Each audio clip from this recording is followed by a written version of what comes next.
Hello అండి, మా ఇంటి వంటశాలకు స్వాగతం. ఈరోజు మన కిచెన్లో చికెన్ కర్రీని ఎలా చేసుకోవాలో చూద్దాం.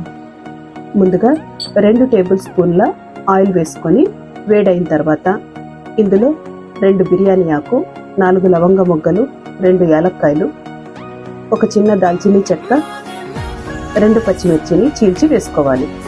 ఇప్పుడు 2 మీడియం సైజు ఆనియన్ని చిన్నగా కట్ చేసుకొని వేసుకోవాలి.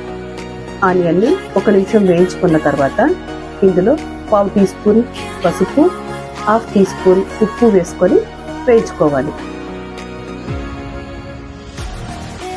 ఆనియన్ వేగిన తర్వాత ఇందులో 1 టీ స్పూన్ అల్లం వెల్లుల్లి పేస్ట్ వేసుకుందాం. అల్లం వెల్లుల్లి పేస్ట్ పచ్చివాసన పోయే వరకు వేయించుకోవాలి.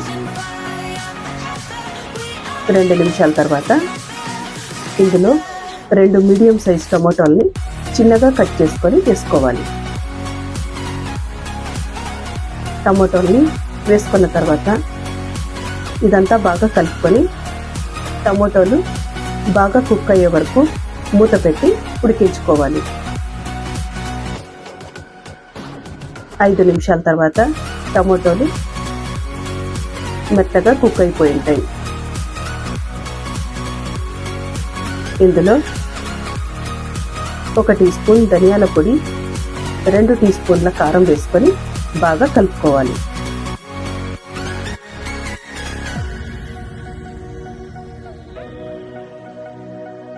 ఇలా కలుపుకొని 2 నిమిషాలు వేయించుకున్న తర్వాత ఇందులో కడిగి పెట్టుకున్న 1/2 కేజీ చికెన్ వేసుకొని బాగా కలుపుకోవాలి.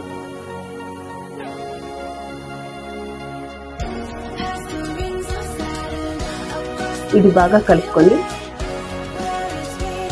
మూత పెట్టి ఉడికించుకోవాలి. ఒక 10 నిమిషాలు ఉడికిస్తే చికెన్లో ఉన్న వాటర్ అంతా బయటకు వచ్చి చికెన్ సగం కుక్ అయిపోతుంది. ఇప్పుడు మూత తీసి చూస్తే చికెన్లో ఉన్న వాటర్ అంతా బయటకు వచ్చి చికెన్ బాగా కుక్ అవుతోంది. ఇప్పుడు ఈ నీరంతా ఇంకిపోయే వరకు కుక్ చేసుకుందాం.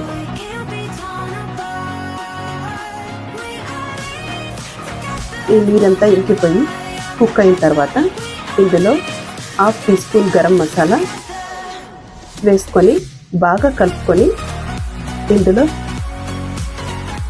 మనకి కావలసినన్ని నీళ్లు పోసుకొని ఒక 5 నిమిషాలు ఉడికించుకుందాం.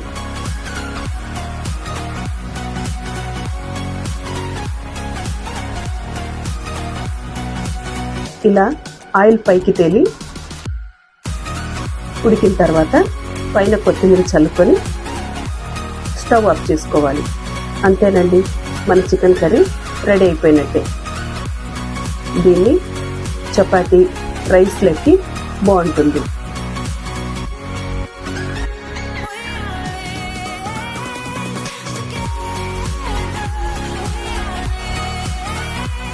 ఈ వీడియో మీకు నచ్చినట్లయితే లైక్ చేయండి, షేర్ చేయండి, సబ్స్క్రైబ్ చేయండి.